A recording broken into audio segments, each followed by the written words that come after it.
এর ব্যাপারটা তারা রিডিফাইন করেছে। 5টা যে অবজেক্টিভ ছিল তার মধ্যে প্রথমটা ছিল যে তাদের নেভিকে মানে রেজ করা, তাদের ব্যালিস্টিক যে প্রজেক্ট মিসাইল প্রজেক্ট আছে এটাকে ধ্বংস করা, সেজন্য ইউরেনিয়াম ডিপোজিশন এমন পর্যায়ে যেতে না পারে যেন সে ওয়ারহেড তৈরি করতে পারে, এরকম পর্যায়ে তাদেরকে সীমিত রাখা। এবং সবচেয়ে গুরুত্বপূর্ণ যেটা যে মিডল ইস্ট ওই এলাকাটাতে যে প্রক্সি হয়, এই প্রক্সির সহযোগিতা কিন্তু ইরান করে। কারণ মিডল ইস্টটা আপনার শিয়া এবং সুন্নির মধ্যে ডিভাইড। তো শিয়া বিশ্বকে নেতৃত্ব দিচ্ছে ইরান। আপনি খেয়াল করে দেখুন যে ইসরায়েলের যে মানে অবস্থান, ইসরায়েলের উপরে যত ধরনের প্রক্সি ওয়ার হয় এটার কিন্তু মদতদাতা বা যোগানদাতা, যদি পজিটিভলি বলি, এটা কিন্তু ইরান। যেমন হিজবুল্লাহ ইরান মানে লেবাননে, আবার হুতিরা হচ্ছে ইয়েমেনে, এমনকি সিরিয়া এবং ইরাকে আপনি খেয়াল করেন যেমন বাশার আল আসাদ ছিল, বাশার আল আসাদ কিন্তু শিয়া সম্প্রদায়ের আলাইট, রাইট, যদিও ওখানে সুন্নি মেজরিটি।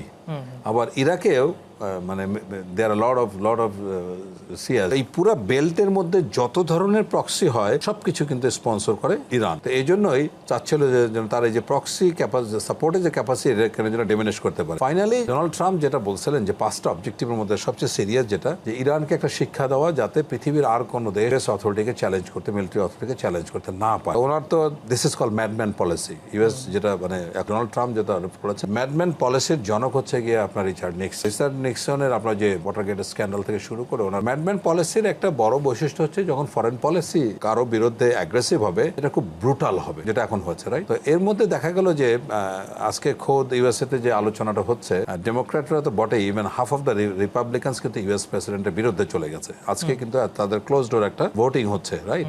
তারা অভিযোগ করছে যে ইউএস প্রেসিডেন্ট, ইউএস যে সংবিধান আছে আর্টিকেল 2, তাতে যে ক্ষমতা দেওয়া হচ্ছে এইটা ডোনাল্ড ট্রাম্প অপব্যবহার করেছে। এবং এখানে দুটা পয়েন্ট খুবই উল্লেখযোগ্য। ডেমোক্র্যাটসরা যে দাবি করছে সেটা হচ্ছে যে ক্লাস মাদুরিকে জানুয়ারিতে তুলে আনলো সস্ত্রী সেটা, এবং এই যে মিডনাইট হ্যামার যে গত জুনে হয়েছিল 12 দিনের জন্য, এটা কিন্তু কংগ্রেসে অনুমোদন হয়নি। এটা এক্স পোস্ট ফ্যাক্টর হবে না। এখন কথা হলো এই ওখানে আমরা কোনোদিনই বলি না যে তারা আরো ক্লিয়ারলি বলতে পারবেন যতই বম্বিং করেন, ইনফ্যান্ট্রি বুট আপনার গ্রাউন্ডে যাবে না ততক্ষণ পর্যন্ত এটাকে দখল বলা যাবে। মানে এই ইরান কিন্তু ইরাক নয়, ইরান কিন্তু লিবিয়া নয়। খেয়াল করে দেখো, এই যে আমি তিনটা উদাহরণ দিলাম, ধরেন সাদ্দাম হোসেন, তো সাদ্দাম হোসেন ইউএস কে চ্যালেঞ্জ করেছিল, মোয়াম্মর গাদ্দাফি চ্যালেঞ্জ করেছে, এই তো আরব লিডারদের মধ্যে এনারাই তো করেছিল।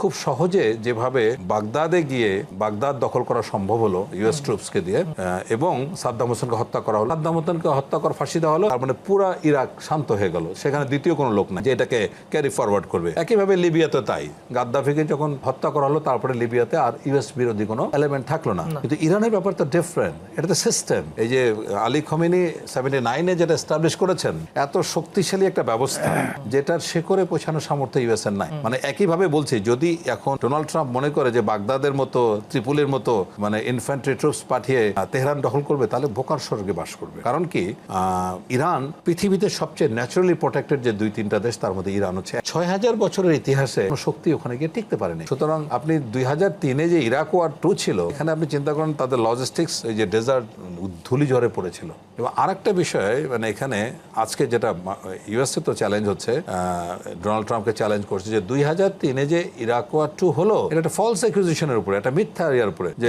সাদ্দাম হোসেনের মাস ডিস্ট্রাকশন ওয়েপন আছে, কিন্তু that is prove to be wrong. আবার একইভাবে ইউনাইটেড কিংডম, ইউকের প্রাইম মিনিস্টার স্টারমার বলেছে যে আমরা 2003 থেকে শিক্ষা নিতে চাই। এই জন্য কিন্তু ইউএসএ কে প্রথমে পারমিশন দিতে চায় নাই, পরে বেসগুলি অনুমতি দিয়েছে। সো মোটা দাগে ইউএসএ এখন যতই ডাকুক না কেন, কোনো পশ্চিমা শক্তিকে খুব পাশে পাবে বলে মনে হয় না। যদি রেজিম চেঞ্জের কথা থাকে তাহলে এটা একেবারে দিবা স্বপ্নের মতো একটা ব্যাপার দাঁড়াবে। সুতরাং ইউএসএ কে এখন কোনোভাবে এখান থেকে ডিপার্চার করার একটা পথ খুঁজতে হবে বলে আমি মনে